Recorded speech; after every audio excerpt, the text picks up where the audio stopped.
ఈ కథ దుర్గాదేవి మహిషాసురుడు అనే రాక్షసుడి మధ్య 9 రోజులు జరిగిన పోరాటం. ఒకప్పుడు అసురులలో మహిషాసురుడు అనే రాక్షసుడు ఉండేవాడు. మహిషుని తండ్రి అసురుల రాజైన రంభుడు. అతని శరీరం ఎద్దు రూపంలో, కళ్ళల్లో అగ్నిజ్వాలలు, హృదయంలో అహంకారం నిండిపోయి ఉండేవి. బలంతో, అహంకారంతో భూమి ఆకాశాలను కుదిపేశాడు.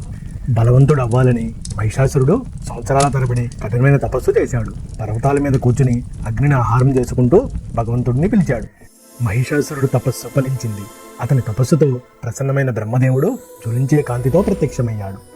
బ్రహ్మదేవుడు, మహిషాసురా, నీకు ఏం వరం కావాలో కోరుకో.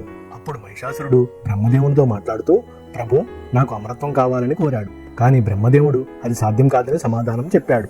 బ్రహ్మదేవుడు చిరునవ్వుతో అది అసాధ్యమని చెప్పాక మహిషాసురుడు కొత్త యుక్తి ఆలోచించి, నన్ను ఏ దేవుడు లేదా రాక్షసుడు చంపకూడదు, కేవలం ఒక స్త్రీ చేత మాత్రమే మరణం కలగాలి అని కోరాడు. బ్రహ్మదేవుడు మహిషాసురుడి మాట విని తదాస్తు అని వరం ఇచ్చాడు. అలా మహిషాసురుడు అజేయుడయ్యాడు. ఆ వరం పొందిన తర్వాత మహిషాసురుడు తన సైన్యంతో దుష్టకార్యాలు మొదలుపెట్టాడు. గ్రామాలను దహనం చేసి ప్రజలను బానిసలుగా మార్చి అమాయకులకు రక్షణ లేకుండా చేశాడు. అంతేకాదు, దేవతలకే సవాలు విసిరి వాళ్ళని అక్కడి నుండి తరిమేసి స్వర్గలోకాన్ని ఆక్రమించాడు. అక్కడ తాను రాజుగా పురుల సింహాసనంపై కూర్చున్నాడు. తమ లోకాలను కోల్పోయిన దేవతలు భయంతో శరణు శరణు అని బ్రహ్మ, శివుడు, విష్ణువును ఆశ్రయించారు. ముగ్గురు మహాదేవతలు కలిసి తమ శక్తులను ఒకే బిందువులోకి కలిపారు. ఆ శక్తి ఒక మహాప్రకాశ రూపంలోకి మారింది. ఆ ప్రకాశ రూపం మహత్తర శక్తిని సృష్టించింది. ఆ మహత్తర శక్తి ప్రకాశం నుండి సింహవాణి, అష్టభుజి, కాంతివంతురాలు అయిన దుర్గాదేవి అవతరించింది. దేవతలు తమ తమ ఆయుధాలను దుర్గాదేవికి ఇచ్చారు. శివుడు త్రిశూలాన్ని, విష్ణువు చక్రాన్ని, వాయుడు ఖడ్గాన్ని, అగ్ని తన శక్తిని ఇచ్చాడు.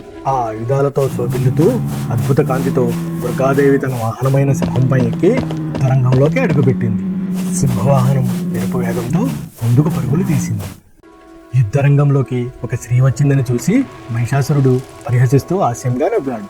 తన శక్తితో తాను ఓడిపోనని ధీమాగా ఉన్నాడు. అక్కడ ఇద్దరి మధ్య ఘోర యుద్ధం ప్రారంభమైంది. దుర్గాదేవి ధైర్యంగా అసురు సైన్యాన్ని ఎదుర్కొంది.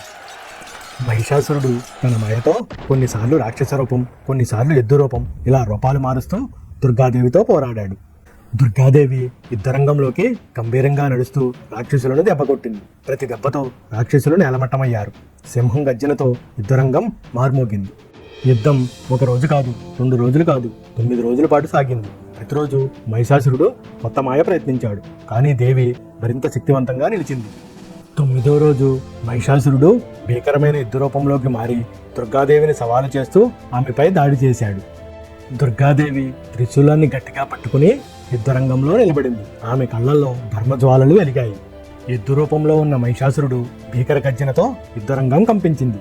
అమ్మవారు సింహంపై నిలబడి ఉండగా ధైర్యంతో, స్వర్గకాంతితో ఆకాశం మార్మోగింది.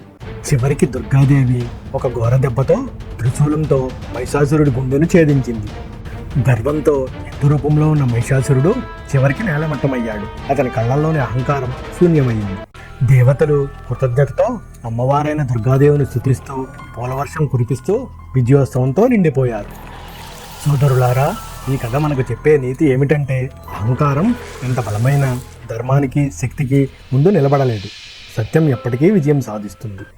ఇలాంటి మరిన్ని వీడియోస్ కోసం please like and subscribe my channel.